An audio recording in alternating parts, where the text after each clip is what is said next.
Hey everyone, this is Chandni Dinani welcoming you to Magnet Brains. और अब हम देखने वाले हैं about the helping verbs in tenses, यानी वो वर्ब्स जिन्हें हम बार बार यूज करेंगे in making the structure of each tense. यानी जो 12 टाइप्स ऑफ टेंसेस हैं उनके जब हम स्ट्रक्चर्स बनाएंगे, यानी सेंटेंस को हमें हर टेंस में कैसे लिखना है, उसमें बार बार इन हेल्पिंग वर्ब्स का जिक्र होगा। तो हेल्पिंग वर्ब्स क्या हैं, उन्हें कहाँ पे यूज किया जाता है, वो हम बहुत अच्छे से अब समझ लेते हैं। तो पहले तो हम देखेंगे कि हेल्पिंग वर्ब्स क्या हैं, फिर हम देखेंगे हेल्पिंग वर्ब्स के टाइप्स, और फिर हम हर हेल्पिंग वर्ब यानी कि जो टाइप्स हैं उनमें जो हम हर एक हेल्पिंग वर्ब को पढ़ने वाले हैं उसको हम कहाँ कहाँ यूज करते हैं वो भी हम इन डिटेल यहाँ डिस्कस करेंगे। तो पहले हम जल्दी से रिवाइज कर लेते हैं कि हेल्पिंग वर्ब से हमने अभी तक क्या समझा है। Helping verbs are used to help the main verb. हमें इतना क्लियर हो चुका है कि जब भी हमें कोई मेन वर्ब की हेल्प करनी है हम किसे यूज करते हैं, हेल्पिंग वर्ब्स को। हेल्प मतलब जब हम लिख रहे हैं कि गर्ल इज स्टैंडिंग, तो हमें पता है कि खड़े होना, स्टैंड करना क्या है, एक एक्शन है, एक एक्टिविटी है। तो ये हमारा क्या हो जाता है, वर्ब हो जाता है। इसे हम कह देते हैं मेन वर्ब। और एक ऐसा वर्ड जुड़ा है मेन वर्ब के साथ जिसकी वजह से हमें पता चल रहा है कि लड़की जो है वो पहले खड़ी हुई थी, अभी खड़ी है या खड़ी होगी, क्योंकि इज जो है वो हमें प्रेजेंट टेंस बताता है। जो हम आगे देखेंगे तो हमें बहुत अच्छे से क्लियर हो जाएगा। तो इसीलिए पता क्या चल रहा है, इज की हेल्प से हमें पता चल रहा है कि स्टैंडिंग का जो एक्शन है वो अभी प्रेजेंट में हो रहा है। तो इज ने क्या किया, इज ने हेल्प किया मेन वर्ब का टेंस बताने में, इसीलिए हम इन्हें हेल्पिंग वर्ब्स कहते हैं। और हेल्पिंग वर्ब एक मेन वर्ब का हेल्प करते हैं। वो कैसी हेल्प होती है वो अभी हमने देख लिया। These are used together with a main verb, यानी हेल्पिंग वर्ब जो है वो अकेले यूज नहीं होते, वो हमेशा एक मेन वर्ब, एक डूइंग वर्ड के साथ यूज होंगे। They have no meaning by themselves। हम ये पहले ही समझ चुके हैं कि हेल्पिंग वर्ब को अगर हम अकेले रखते हैं, अलोन रखते हैं, दे हैव नो मीनिंग, यानी उनका कोई अर्थ, कोई मीनिंग नहीं निकलता। पर जब आप एक मेन वर्ब से यूज करते हो तो आपको एक हेल्प मिलती है, to know the tense, to know the time of action. तो हमें ऊपरी तौर पे हेल्पिंग वर्ब्स क्या है वो क्लियर हो गए हैं। अब हेल्पिंग वर्ब्स के क्या होते हैं, टाइप्स होते हैं। हमने क्या देखा था, हेल्पिंग वर्ब को हम ऑक्सिलरी वर्ब भी कहते हैं, क्योंकि ऑक्सिलरी वर्ड का मतलब ही होता है एक एडिशनल हेल्प, एक सपोर्ट देना। तो हमने क्या किया है, हमने, क्योंकि हम इन्हें अलग अलग तरीके से अच्छे से समझें, कोई कंफ्यूजन क्रिएट ना हो, हमने ऑक्सिलरी वर्ब को मेन हेल्पिंग वर्ब का एक टाइप रख लिया है। क्योंकि ऑक्सिलरी वर्ब्स के भी टाइप्स होते हैं, तो अगर हम डायरेक्टली हेल्पिंग वर्ब के टाइप्स में उनको रख देंगे तो थोड़ा कंफ्यूजन होगा, क्योंकि दूसरे टाइप का भी हेल्पिंग वर्ब होता है। तो हमने क्या किया है, for the matter of convenience हमने हेल्पिंग वर्ब्स को दो पार्ट्स में रख लिया है। कौन कौन से हैं वो, ऑक्सिलरी वर्ब्स जिनके बारे में हम ऑलरेडी पढ़ चुके हैं, और होते हैं मोडाल वर्ब्स। अब ये कौन से होते हैं, क्या होता है इनका काम, चलिए पहले इनकी हम डेफिनेशन देखते हैं। Meaning of word auxiliary is providing additional help and support. हमें ऑलरेडी पता है ऑक्सिलरी शब्द का मतलब ही होता है जब हमें कोई एडिशनल हेल्प या सपोर्ट प्रोवाइड करना हो। और they are used to express tense और टू ऐड एम्फेसिस। हम इन्हें यूज क्यों करते हैं, क्योंकि इनसे हमें टेंस या टाइम ऑफ एक्शन का पता चलता है। जैसे अभी हमने देखा, इज जो है वो हमें बताता है कि एक्शन जो है वो प्रेजेंट में हो रहा है। तो क्या हुए ये हुआ एक ऑक्सिलरी वर्ब जो हमको दे रहा है क्या, मेन वर्ब को समझने में थोड़ी हेल्प, इसलिए क्या हुआ टाइप ऑफ हेल्पिंग वर्ब। और क्या हेल्प दे रहे हैं, ये बता रहे हैं द टाइम ऑफ एक्शन, कि जो काम है जो एक्शन है वो प्रेजेंट में हो रहा है। तो ये वर्ड्स जो है या तो टेंस यानी टाइम बताने के काम आते हैं, या फिर टू ऐड एम्फेसिस, यानी जो वर्ड है एक्शन जो हमें बता रहा है उस पे स्ट्रेस डालने के लिए कि ये काम जो है इस वक्त हो रहा है। एम्फेसिस यानी जब हम जोर डालते हैं कि हम उस वर्ड को जो है अच्छे से समझ लें, तो वो एम्फेसिस दिखाने के लिए भी हम ऑक्सिलरी वर्ब्स का यूज करते हैं। तो ऑक्सिलरी वर्ब्स हमें इतना क्लियर हो गया है कि इनका मीनिंग क्या है। ऐसे वर्ड्स जो हमको किस चीज में हेल्प करते हैं, जो एक्शन है उसका टाइम या टेंस जानने में, या फिर हम उसका एम्फेसिस यानी स्ट्रेस दिखाते हैं इन द सेंटेंस। दूसरा टाइप क्या होता है of the helping verb, modal verbs. अब मोडाल्स जो है वो क्या है, उन्हें हमें बहुत डिटेल में पढ़ना है, बिकॉज मोडाल्स भी जो है आपके सिलेबस में है। पर क्योंकि अभी हम वर्ब्स की नजरों से समझना चाहते हैं, तो उसमें हम मोडाल वर्ब्स को क्या बताना चाहते हैं कि helping verbs that perform other task to further modify the action और meaning of the main verb are called modal verbs. यानी वो वर्ब्स, वो हेल्पिंग वर्ब्स, क्योंकि this is a type of a helping verb, तो वो helping verbs जो है ऐसे एक्शन परफॉर्म करते हैं जिसकी वजह से फर्दर मॉडिफाई द एक्शन, यानी कि हम जैसे अगर हम बोले कि सबकी हम रिस्पेक्ट करते हैं, तो क्या हुआ, एक नॉर्मल एक्शन रिस्पेक्ट करनी है। अगर मैं आपको बोलूं कि सबकी रिस्पेक्ट करना जरूरी है, तो जरूरी क्या हुआ, ये फर्दर मॉडिफाई कर रहा है हमारे एक्शन को। रिस्पेक्ट जो एक्शन है उसको और चेंज कर रहा है कि रिस्पेक्ट करना ही नहीं, रिस्पेक्ट करना जरूरी है। तो क्या हुआ, एक्शन थोड़ा मॉडिफाई हुआ, थोड़ा और डिटेल में हमने फर्दर उसको चेंज किया। तो ऐसे वर्ब्स जो होते हैं वो मोडाल वर्ब्स कहलाते हैं। अब हमें देखना है कि एग्जैक्टली कौन से हेल्पिंग वर्ब्स हैं जिन्हें हम ऑक्सिलरी वर्ब्स की कैटेगरी में रखेंगे और जिन्हें हम मोडाल वर्ब्स की कैटेगरी में रखेंगे। तो ऑक्सिलरी वर्ब्स जो है वो फर्दर 3 टाइप के होते हैं, to be, to have and to do. To be, to have and to do. ऐसा क्यों लिखा है कि टू बी जो है वो एक कैटेगरी है जिसमें हमारे helping verbs like is, are, ये सब यहाँ पे आने वाले हैं। और जब हमने 3 फॉर्म्स ऑफ वर्ब पढ़ा था तब भी हमने कैसे लिखे थे, हमने लिखा था बी और इसके ब्रैकेट में हमने इज, एम और आर को मेंशन किया था, यानी बी जो था वो यही बी था, एक ऑक्सिलरी वर्ब, और उसके अंदर जो है हमारे ये हेल्पिंग वर्ब्स आते हैं। तो ऑक्सिलरी वर्ब की 3 कैटेगरीज हैं, to be, to have and to do. और मोडाल वर्ब्स जो हैं वो बहुत से होते हैं, पर हमें कौन से पढ़ने हैं, मोडाल वर्ब्स जो हैं ये तो हमारे ऑक्सिलरी वर्ब्स हैं जिन्हें अभी हम देखते हैं। मोडाल वर्ब्स जो हैं वो बहुत सारे होते हैं, जैसे कैन, कुड, मे, माइट, बहुत से, वो हमें मोडाल्स पढ़ने हैं in the topic of modals.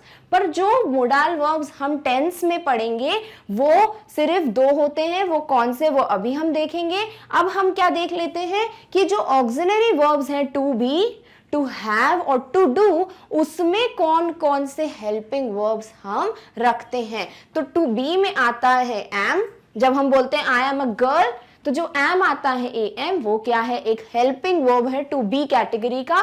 फिर है इज, जो हम सब जानते हैं, आर, वॉज, वर, ये क्या है, ये 5 हेल्पिंग वर्ब्स हैं जो टू बी की कैटेगरी में आते हैं। टू हैव में कौन कौन से आते हैं, हैज, हैव एंड हैड। अब इनमें डिफरेंस क्या है वो हमको बहुत अच्छे से समझना है। पहले हम ये देख लेते हैं कौन सी कैटेगरी में हमने कौन कौन से वर्ब्स को डाला है। तो वो हेल्पिंग वर्ब्स जो कि हैं हैज, हैव और हैड, वो आते हैं टू हैव की कैटेगरी में। और फाइनली टू डू की कैटेगरी में कौन से आते हैं, डू, डज और डिड, यानी ये वही हेल्पिंग वर्ब्स हैं जो किस में यूज होंगे, हमारे टेंस के स्ट्रक्चर फॉर्म करने में। तो इसीलिए ये कैटेगरीज हमें अच्छे से देख लेनी है कि टू बी में आ जाता है am, is, are, was, were, to have में आता है हैज हैव हैड, और टू डू में आता है डू डज डिड। अब देखते हैं मोडाल में हमें कौन से पढ़ने हैं। तो मोडाल वर्ब्स जो है वो बहुत से हैं, अभी मैंने आपको बताया can, could, may, might, shall, should, will, would, और भी बहुत सारे हमारे मोडाल वर्ब्स होते हैं, पर उनको हमको इन मोडाल्स पढ़ना है। पर जो मोडाल वर्ब्स हम टेंसेस में यूज करते हैं वो सिर्फ दो हैं, विल एंड शैल। तो जो मोडाल वर्ब्स हमको टेंस में पढ़ने हैं वो होते हैं विल एंड शैल। तो अब हम देखेंगे क्या हेल्पिंग वर्ब्स क्या थे, दो टाइप्स के, ऑक्सिलरी और मोडाल वर्ब्स। ऑक्सिलरी में हमारे आ जाते हैं टू बी, टू हैव और टू डू, और उसमें भी फर्दर कौन कौन से हेल्पिंग वर्ब्स हैं वो हमें पता चल गए। और मोडाल वर्ब्स में हमें सिर्फ दो पढ़ने हैं, वो है विल और शैल। अब हमें देखना है कि हेल्पिंग वर्ब्स जो हमने अभी तक देखे, यानी टू बी, टू हैव और टू डू, उनमें हर एक वर्ड जो था, फॉर एग्जाम्पल टू बी में एम, इज, आर, वॉज, वर, तो हर जो हेल्पिंग वर्ब है उसे हम कहाँ कहाँ यूज करते हैं वो हमें बहुत अच्छे से समझना है। क्योंकि अगर आप ये सब बहुत अच्छे से समझ लोगे तो हमारे टेंस का स्ट्रक्चर बनाना बहुत इजी हो जाएगा। उसमें सिर्फ एक दो बातें होंगी जो आपको और सीखनी पड़ेगी, बाकी आप सब इधर समझ चुके होगे, और यही याद करके आपको सिर्फ डायरेक्टली टेंस के स्ट्रक्चर बनाने में हेल्प हो जाएगी। कैसे, चलिए बिगिन करते हैं। हमारी पहली कैटेगरी जो कि क्या थी, टू बी, उसमें हमारे कौन कौन से वर्ड्स थे, am, is, are, was and were. तो इसमें से हम इसमें पहले एम, इज, आर इसीलिए देखेंगे क्योंकि ये वॉज और वर से एक चीज में डिफरेंट है। वो क्या है कि इज, एम और आर हमें प्रेजेंट के बारे में बताते हैं, हमें वर्तमान के बारे में जानकारी देते हैं। पर जो वॉज और वर है वो प्रेजेंट की फैमिली के नहीं है, वो है पास्ट की फैमिली के। यानी वॉज और वर जो है पुरानी बातों को याद रखने में बिलीव करते हैं। जब हम कहते हैं कि जो बीत गया उसे आप भूल जाओ और आगे बढ़ो, तो इज, एम और आर ने तो हमारी बात मान ली कि ठीक है हम सिर्फ प्रेजेंट की बात किया करेंगे। पर वॉज और वर जो हैं वो बहुत ज्यादा ढीठ बच्चे हैं। वो क्या बोल रहे हैं कि नहीं, हम तो पास्ट में ही जिएंगे, जो बात जो पहले हो चुकी है हम सिर्फ उसकी बात करेंगे, हमें प्रेजेंट से कोई मतलब नहीं है। तो हमने भी बोल दिया ठीक है, आपको हम अलग फैमिली में रख देंगे, इज एम आर को हम अलग फैमिली में रख देंगे। तो अब हम सबसे पहले जाएंगे इज एम आर की फैमिली में और उनसे कुछ क्वेश्चंस करके उनसे जानकारी लेंगे कि आप कहां कहां पे यूज होते हो। तो पहले हमारा है एम। तो यहां हमने मेंशन कर दिए हैं वर्ब्स जिनकी हम बात कर रहे हैं। क्योंकि ये किस कैटेगरी में है, टू बी की कैटेगरी में, तो हमने यहां लिख दिया है बी। और हम इनको किसके साथ यूज करते हैं, जैसे जब आप सेंटेंसेस देखते हो, फॉर एग्जाम्पल आपने सेंटेंस में किसी का नाम लिख दिया, जैसे रीमा, अशोक, तो आपने जब नाम लिखे तब तो आपको याद करने की जरूरत नहीं है कि हर नाम के साथ कौन सा जो है हेल्पिंग वर्ब आता है, क्योंकि वो अकॉर्डिंग टू टेंस देखे जाते हैं। पर जब आपके पास कुछ प्रोनाउन आ जाते हैं, यानी जो नाउन की जगह यूज किए जाते हैं, जैसे I, he, she, it, you, they, we, तो इनके साथ जो है हम हेल्पिंग वर्ब जो है वो अलग अलग यूज करते हैं। तो हम जो है यहाँ पर समझेंगे with the help of examples, जो आपने जनरली अपनी लाइफ में जरूर सुने हैं, तो आपको क्लियर हो जाएगा कि किस प्रोनाउन के साथ हम कौन सा हेल्पिंग वर्ब यूज करेंगे। तो देखते हैं एम के बारे में। हम सब बोलते हैं I am a girl, I am a boy. तो आप माई सेल्फ जब लिखते थे अपने बचपन में, यानी अपने बारे में जब ऐसे लिखते थे, तो पहली लाइन यही लिखते थे आप, आई एम अ बॉय या फिर आई एम अ गर्ल। यानी आई के साथ ही आपने हमेशा एम का यूज देखा होगा। कभी आपने सुना है you am a girl she am a girl नहीं सुना, क्योंकि एम जो है वो सिर्फ और सिर्फ आई के साथ यूज होता है। ये सिर्फ इसी से दोस्ती करता है, एम को सिर्फ आई पसंद है और कोई नहीं पसंद। तो हमेशा अगर आई आ रहा है तो आप जो हो एम का यूज कर सकते हो, जिसका मतलब क्या हुआ, हेल्पिंग वर्ब एम जो है वो किसी और के साथ यूज नहीं होगा, वो सिर्फ आई के साथ यूज होगा। फिर इज और आर को हम कैसे समझें? सबसे पहले हम इनको देखते हैं कि ही का मतलब क्या होता है।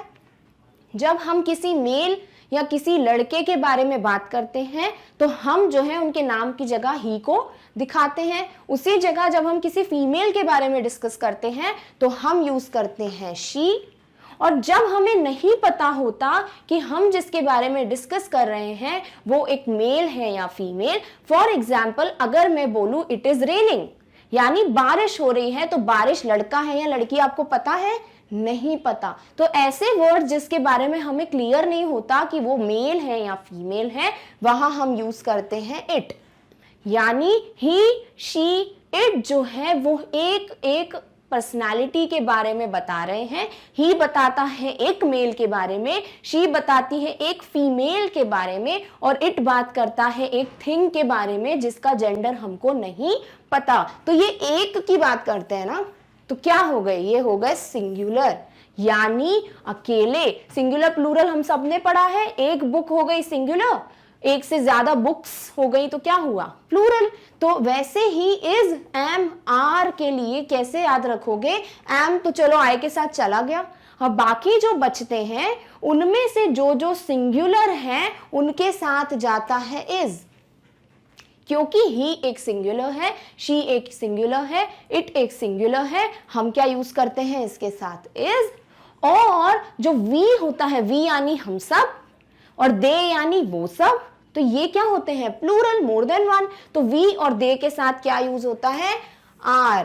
पर इनकी फैमिली का जो यू है, यू यानी तुम, जिसे हम हिंदी में बोलते हैं, यू क्या होता है, सिंगुलर। पर यू जो है वो हमेशा अलग ही रास्ते पे चलता है, उसको कोई मतलब नहीं है कि मेरी पूरी फैमिली इसके साथ रहती है, उसको तो आर की फैमिली पसंद है, तो यू जो है वो भी आर को ही यूज करता है। हम यू इज कभी नहीं लिख सकते, you are is the right word. तो इसलिए हमें क्या क्लियर हुआ कि जो बी की फैमिली है उसमें आते हैं इज, एम और आर।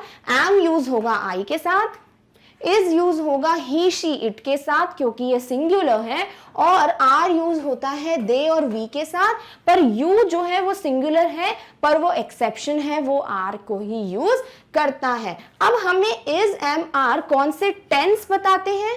ये बताते हैं हमें प्रेजेंट कंटिन्यूअस टेंस। यानी जब हम प्रेजेंट कंटिन्यूअस टेंस पढ़ेंगे, ऐसा एक्टिविटी जो प्रेजेंट में हो रही है और लगातार हो रही है, वही था प्रेजेंट कंटिन्यूअस टेंस। तो उसमें हम क्या यूज करते हैं, उसमें यूज करते हैं इज, एम और आर। तो इज, एम, आर हमको प्रेजेंट और कॉन्टिन्यूअस टेंस के बारे में ही बताते हैं। सिंगुलर प्लूरल हम समझ चुके हैं कि ही, शी, इट और यू सिंगुलर होते हैं, और आई भी सिंगुलर है, और वी और दे जो है वो प्लूरल है। तो वो हमको क्लियर हो गया है।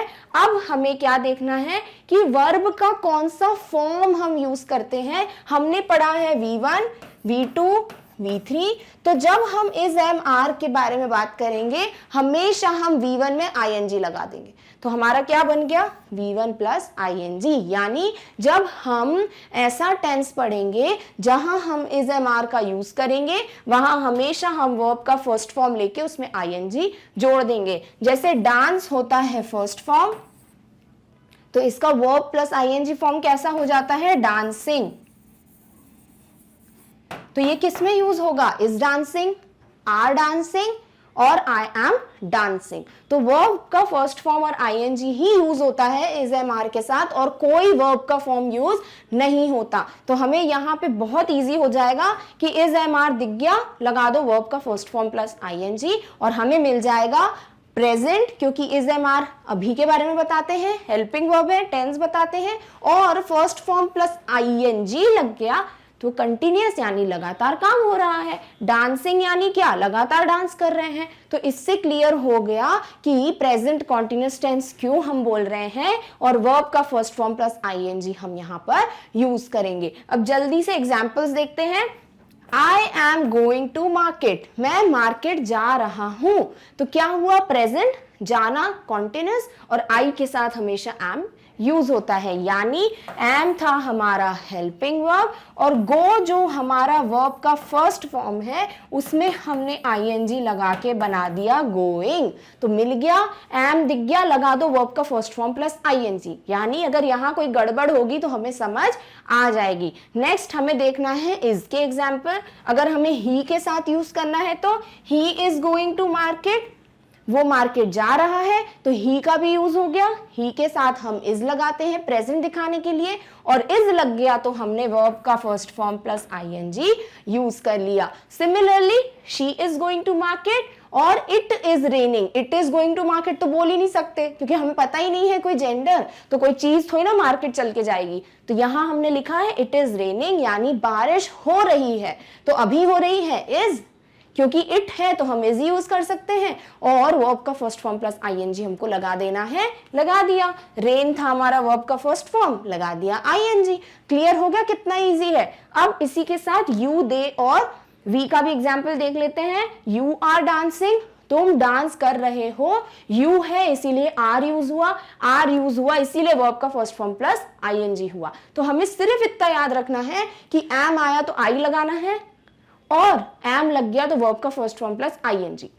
ही she he she it is लगाना है और इज आ गया इसीलिए वर्ब का फर्स्ट फॉर्म प्लस आईएनजी। और यू, दे, वी के साथ ही हम आर लगा सकते हैं और आर आ गया तो भी वर्ब का first form dance plus ING ING. Clear हो गया हमको कि हम एग्जैक्टली क्या समझ रहे हैं। तो इज एम आर तो हमने समझ लिया। अब हम चलते हैं दूसरी फैमिली वॉज और वर के पास। तो अब हमें देखना है नेक्स्ट जो टू बी कैटेगरी के जो बाकी के हेल्पिंग वर्ब्स हैं उनके बारे में। हमने क्या देखा, टू बी की जो फैमिली इज, एम, आर है वो प्रेजेंट में थे और वॉज और वर जो है वो पास्ट की फैमिली के होते हैं, इसीलिए इन्हें हम अलग से देख लेते हैं। तो वॉज और वर का ये है कि वॉज यूज होता है फॉर द सिंगुलर वंस, यानी जब हम किसी सिंगुलर प्रोनाउन की बात करते हैं, एक ही पर्सन या एक ही चीज की बात करते हैं, तो वहां हम यूज करेंगे वॉज को। और उसी का दूसरा उल्टा क्या हो जाएगा, वर, जहां पे हम प्लूरल के लिए यूज करते हैं वर को। पर एक्सेप्शन कौन है, एक्सेप्शन है हमारा यू, क्योंकि यू जो है वो प्रेजेंट की फैमिली में जो सिंगुलर होते हैं उसमें भी नहीं था और पास्ट की फैमिली में भी जो सिंगुलर है उसमें भी नहीं है। तो वर के साथ हम यू को यूज करेंगे, हम वॉज का यूज नहीं कर सकते। तो हमें कितना पता चल गया कि वॉज और वर बात करते हैं पास्ट की और ये यूज होता है सिंगुलर के लिए और वर यूज होता है प्लूरल के लिए। Exception is you. अब हमें क्या देखना है कि अगर वॉज और वर आ जाते हैं तो वर्ब का फर्स्ट फॉर्म प्लस आईएनजी लग जाएगा, यानी किसी सेंटेंस में आपको इज दिख जाए, आर दिख जाए, एम दिख जाए और वॉज या वर दिख जाए तो आप जो हो वर्ब का फर्स्ट फॉर्म प्लस आईएनजी लगा दोगे बिना कुछ टेंशन लिए, क्योंकि यही जो है सारे वर्ड्स वो सिर्फ एक ही फॉर्म ऑफ वर्ब का फर्स्ट फॉर्म यूज करते हैं पर उसमें आईएनजी लगाकर। और क्योंकि यहाँ पे भी आईएनजी यानी लगातार काम होने की बात हो रही है तो ये कौन सा कंटिन्यूअस टेंस के बारे में ही बात करता है। पर कौन सा, क्योंकि वॉज और वर पास्ट की फैमिली को बिलोंग करते हैं तो ये पास्ट कॉन्टिन्यूअस टेंस की ही बात करेंगे। सिमिलरली वर भी पास्ट की फैमिली का है और वर्ब का first form plus ING N G use है, इसलिए ये भी कॉन्टिन्यूअस टेंस की ही बात करते हैं। अब हम एग्जाम्पल देख लेते हैं कि अगर हमें आई, ही, शी और इट के साथ इन दोनों में से यूज करना हो तो हम क्या यूज करेंगे, was जो है हेल्पिंग वर्ब उसका यूज करेंगे, क्योंकि ये चारों सिंगुलर की बात करते हैं और सिंगुलर के साथ हम was को ही यूज करते हैं। तो I was, he was, she was, it was। और क्योंकि हमें was दिख गया तो कौन सा फॉर्म ऑफ वर्ब लगेगा, वर्ब का फर्स्ट फॉर्म प्लस ing। तो वर्ब का फर्स्ट फॉर्म है डांस, उसमें लगा दीजिए ing। तो हो गया I was dancing, he was dancing, she was dancing and it was raining। क्यों यहाँ dancing क्यों नहीं, क्योंकि it जो है वो कोई पर्सन नहीं, कोई चीज की बात हो रही है जिसका जेंडर हमको नहीं पता, इसीलिए यहाँ हो गया it was raining। रेन हो गया वर्ब का फर्स्ट फॉर्म प्लस ing। तो बारिश हो रही थी, it was raining। Similarly you, they और वी के साथ हम वर का यूज करते हैं, तो you were, they were, we were. और क्या लगाना है, वर दिख गया तो वर्ब का फर्स्ट फॉर्म प्लस ing। ये रहा वर्ब का फर्स्ट फॉर्म, ये रहा ing। तो you were dancing, they were dancing, we were dancing. Is am, are, was, वॉज और वर जो कि टू बी फैमिली के हैं उनके बारे में हमें क्लियर हो गया। इज, एम, आर जो है वो प्रेजेंट कॉन्टिन्यूअस, वॉज और वर जो है पास्ट कॉन्टिन्यूअस। ये हमें दिख गए तो वर्ब का फर्स्ट फॉर्म प्लस ing। और कहाँ हमें इज और एम यूज करना है, विद द सिंगुलर्स, और हमें आर यूज करना है विद प्लूरल, और वॉज यूज करते हैं सिंगुलर के साथ, और हम वर यूज करते हैं प्लूरल के साथ। बस एक्सेप्शन कौन है, यू। यू होता सिंगुलर है पर वो सिर्फ प्लूरल के साथ ही यूज होता है। तो हमें टू बी फैमिली जो है वो बहुत अच्छे से क्लियर हो गई। नेक्स्ट फैमिली क्या थी, टू हैव। और टू हैव फैमिली के मेंबर्स हैं has, have and had.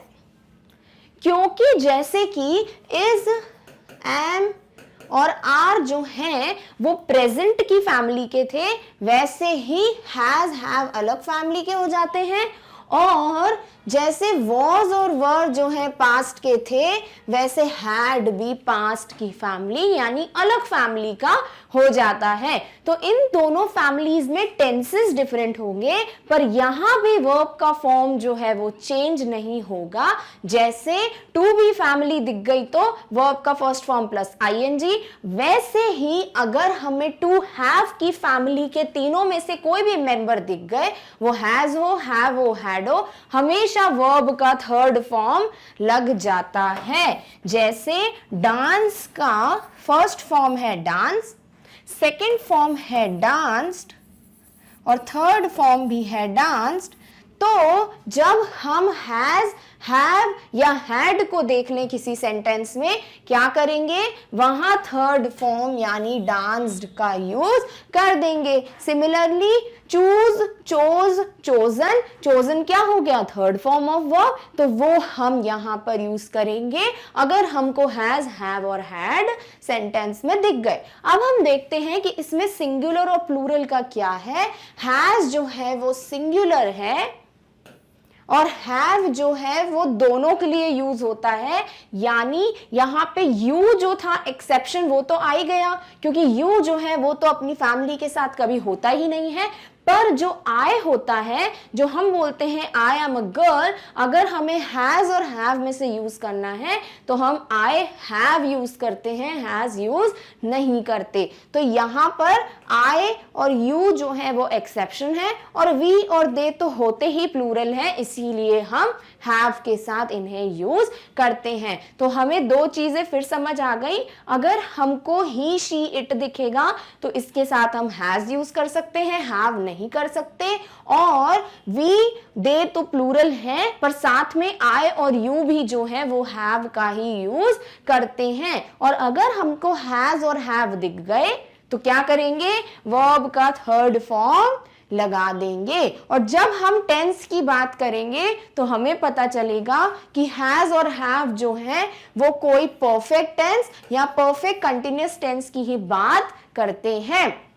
Perfect क्या था, 100% से हम समझे थे, यानी परफेक्ट वो टेंस है जब काम पूरा कंप्लीट होता है, और परफेक्ट कंटिन्यूअस यानी जब काम जो है वो लगातार चल के फिर कंप्लीट होता है, वो हो गया परफेक्ट कॉन्टिन्यूअस। तो जब हम प्रेजेंट में या पास्ट में या फ्यूचर में परफेक्ट या परफेक्ट कॉन्टिन्यूअस की बात करेंगे तो उनमें हम हैज, हैव और हैड की भी बात करने वाले हैं। तो इसमें हमें समझ आ गया कि कहां हम हैज और हैव को यूज कर सकते हैं। जैसे ही हैज हैव दिख गए, वर्ब का थर्ड फॉर्म लगा दीजिए।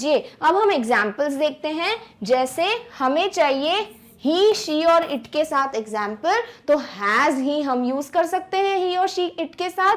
तो ही हैज वर्ब का क्या लगेगा?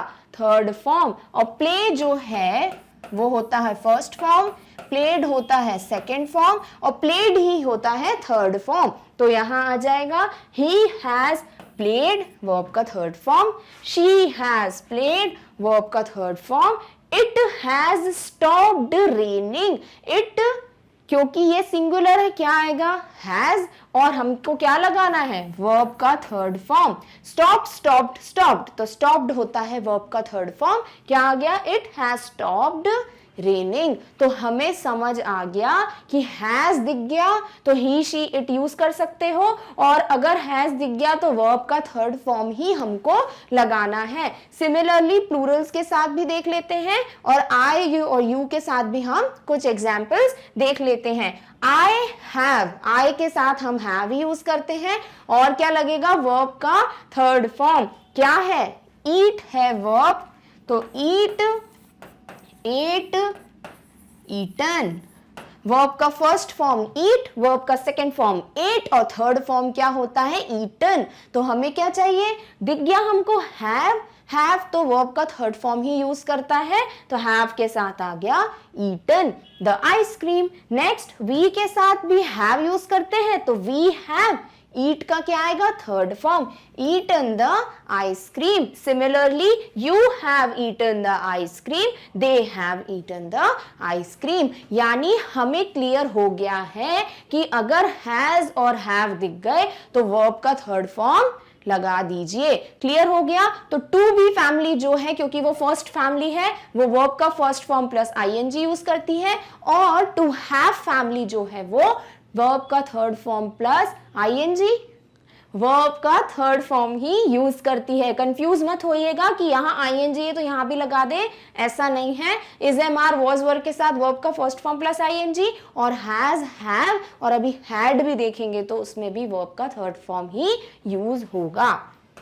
अब हम देखते हैं इनकी फैमिली का जो दूसरा मेंबर है वो है हैड, और हैड में इनकी चिंता ही नहीं है कि किसके साथ यूज होते हैं, क्योंकि आई हो, यू हो, वी हो, दे हो या फिर ही, शी, इट हो, सब जो है वो हैड को यूज कर सकते हैं। तो यहाँ तो टेंशन लेने की जरूरत ही नहीं है, हैड जो है वो इन सबको यूज करता है। और हमें पता है कि हैज, हैव, हैड जो है वो कौन से टेंस को बताते हैं?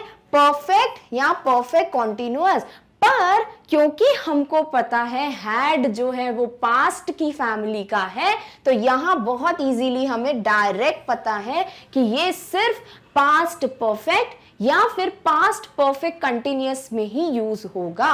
यानी हैड हमें हेल्प करेगा टू टेल कि जो एक्शन है वो जो है पास्ट में कंप्लीट हो चुका था, तो क्या हुआ? पास्ट परफेक्ट, और पास्ट में लगातार होके कंप्लीट हो चुका था तो पास्ट परफेक्ट कॉन्टिन्यूअस। यानी कि हैड जो है वो डायरेक्टली हम सिर्फ पास्ट में जाके पास्ट परफेक्ट और पास्ट परफेक्ट कंटिन्यूअस में ही यूज करने वाले हैं। तो हमें ये दो पॉइंट्स क्लियर हो गए। और हैड जो है वो टू हैव की फैमिली का है, तो यहां पे भी वर्ब का थर्ड फॉर्म ही यूज होने वाला है। अब एग्जाम्पल्स देख लेते हैं।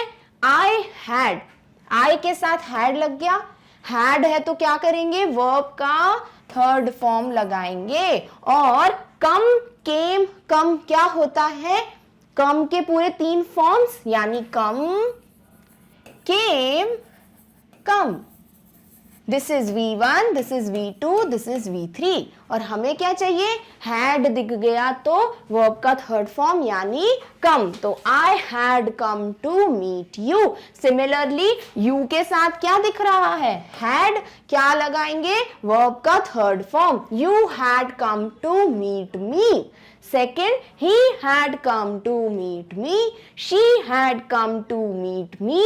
Similarly, it had stopped raining. Stopped क्यों? क्योंकि stop, stopped, stopped ये होता है वर्ब का थर्ड फॉर्म, तो stopped हो गया यहां पर यूज क्योंकि this is the V3 of stop, तो it had stopped raining, we had come to meet you, they had come to meet me. यानी क्लियर हो गया, अगर हैड दिख गया तो प्रोनाउन का तो कोई इशू है ही नहीं, सारे प्रोनाउंस यूज कर सकते हैं, पर वर्ब का क्या आता है, थर्ड फॉर्म।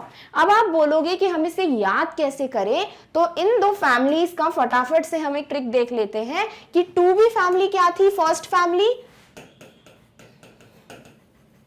तो इसमें हम लगाते हैं वर्ब का फर्स्ट फॉर्म, और टू हैव जो है उसमें तीन मेंबर्स हैं, हैज, हैव, हैड, इसीलिए हम लगाते हैं वर्ब का थर्ड फॉर्म। ये एक ट्रिक है, अगर आपको ऐसे याद हो जाता तो बहुत अच्छी बात है, पर आप ट्रिक यूज कर सकते हो। To be family first family है, इसीलिए वर्ब का फर्स्ट फॉर्म प्लस आईएनजी मत भूलिएगा, पर फर्स्ट फॉर्म याद करने में हेल्प रहेगी, प्लस आईएनजी। और अगर टू हैव फैमिली है, क्योंकि तीन मेंबर्स हैं इसीलिए वर्ब का थर्ड फॉर्म यूज होता है। तो दो फैमिलीज क्लियर हो गई। नेक्स्ट क्या है, टू डू फैमिली।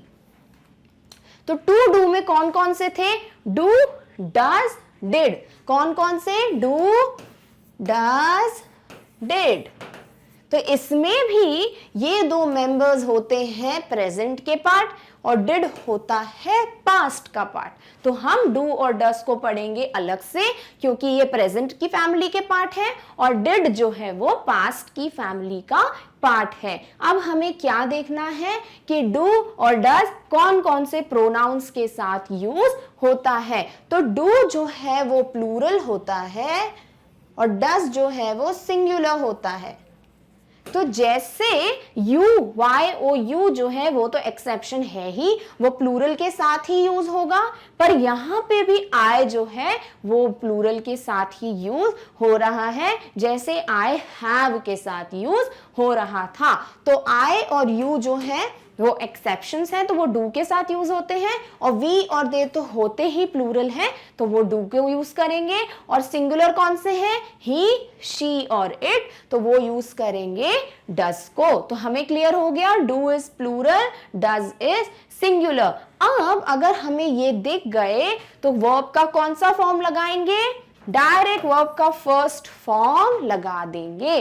अब यहां आप कंफ्यूज मत होइएगा, टू बी फैमिली में वर्ब का फर्स्ट फॉर्म प्लस आईएनजी था और यहां टू डू में सिर्फ वर्ब का फर्स्ट फॉर्म है, आईएनजी नहीं है। और क्योंकि ये वर्ब का फर्स्ट फॉर्म यानी काम हो रहा है, और हमने क्या पढ़ा था, काम हो रहा है यानी डेफिनेट टाइम नहीं पता, इसीलिए हम इसे इनडेफिनेट टेंस में यूज करते हैं।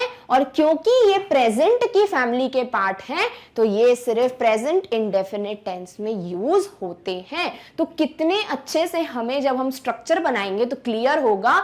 पहला टेंस है प्रेजेंट इंडेफिनेट या सिंपल प्रेजेंट जिसे आप कहते हो, जैसे ही दिख गया समझ आ जाएगा कि डू या डज का कुछ होने वाला है और यहां हम वर्ब की सिर्फ फर्स्ट फॉर्म यूज करते हैं। तो जैसे ही डू दिख जाए या डज दिख जाए वर्ब का फर्स्ट फॉर्म लगा दीजिए, या फिर जैसे ही प्रेजेंट इंडेफिनेट की बात हो जाए डू या डज और वर्ब का फर्स्ट फॉर्म लगा दीजिए। अब हम देखते हैं कुछ examples. I do not like to play cricket. मुझे क्रिकेट खेलना नहीं पसंद। कितनी देर के लिए नहीं पसंद, कुछ पता है क्या टाइम का? नहीं। तो इनडेफिनिट अमाउंट ऑफ टाइम है, तो ये क्या हुआ, इनडेफिनिट टेंस। पर हमको सिर्फ प्रेजेंट की बात करनी है क्योंकि डू और डज सिर्फ प्रेजेंट में यूज होते हैं। तो आई डू आ गया, वर्ब का कौन सा, फर्स्ट फॉर्म, ये रहा वर्ब का फर्स्ट फॉर्म। क्लियर? तो I do not like to play cricket. Similarly we आ गया, वी डू दिख गया वर्ब का first form, we do not like to play cricket, you do not like to play cricket, they do not like to play cricket, यानी हमें do दिख गया तो हम वर्ब का फर्स्ट फॉर्म ही लगाएंगे। नेक्स्ट, ही शी और इट के साथ हम डस का यूज करते हैं, तो ही डज नॉट, डज दिख गया तो वर्ब का first form, he does not want it, want is the first form of want, she does not want it, it does not rain there, rain क्या है, फर्स्ट फॉर्म ऑफ रेन, तो rain को as it is use किया है कि वहां पे बारिश नहीं होती है, तो इनडेफिनिट है, टाइम का पता नहीं है, और प्रेजेंट में बात कर रहे हैं कि वहां बारिश नहीं होती है, जनरल बात कर रहे हैं, तो क्या हो गया यहाँ पे, डज आ गया, इसीलिए वर्ब का फर्स्ट फॉर्म, और डज जो है वो हमको इनडेफिनिट प्रेजेंट टेंस बताता है, और हम वो यहाँ पे देख भी पा रहे हैं। तो क्लियर हो गया, डू और डज प्रेजेंट की फैमिली का पार्ट है, ये वर्ब की फर्स्ट फॉर्म को ही यूज करते हैं, कौन सा टेंस बताते हैं, सिर्फ सिंपल प्रेजेंट या फिर प्रेजेंट इंडेफिनिट टेंस के बारे में। अब चलते हैं इनकी अगली फैमिली की मेंबर के पास, जो क्या है, डिड, और कौन सी फैमिली में है वो है पास्ट की फैमिली में, इसीलिए डिड जो है वो पास्ट इंडेफिनिट की बात करेगा, यानी डू और डज प्रेजेंट इंडेफिनिट की बात कर रहे थे, तो डिड जो है वो पास्ट इंडेफिनिट की बात करेगा, और डिड भी जो है हैड की तरह सारे प्रोनाउंस को यूज करता है, वो आई हो, यू हो, ही शी इट हो, या वी या दे हो, सब हैड और डिड को यूज करते हैं। बस फर्क कितना है, डिड जो है वो पास्ट की फैमिली का मेंबर है, बाकी वो सेम डू और डज की तरह वर्ब का फर्स्ट फॉर्म ही यूज करते हैं, यानी सेंटेंस में डू दिख जाए, डज दिख जाए या डिड दिख जाए, वर्ब का फर्स्ट फॉर्म लगा दीजिए। तो आई डिड आ गया, क्या होगा, वर्ब का first form, I did not play. Next, you did not play, verb का first form, he did not play, she did not play, we did not play and they did not play। तो क्या हुआ, सारे pronounce use हो रहे हैं did के साथ, क्योंकि did दिख गया तो हर जगह verb का फर्स्ट फॉर्म ही यूज हो रहा है। और it का भी एग्जाम्पल क्या है, it did not rain, कि it के साथ हम did यूज कर रहे हैं और did आ गया तो verb का फर्स्ट फॉर्म ही हम देख पा रहे हैं, यानी हमको क्रिस्प एंड क्लियर क्या हो चुका है कि 3 फैमिलीज हैं, टू बी, क्योंकि ये फर्स्ट फैमिली है V1 प्लस ING, नेक्स्ट है टू हैव, क्योंकि इसके 3 मेंबर्स हैं तो V3, और क्या बचा, टू डू, तो टू डू में यूज करते हैं हम V1। तो वर्ब के ये तीनों फॉर्म इतने डिफिकल्ट है नहीं, क्लियर हो गए।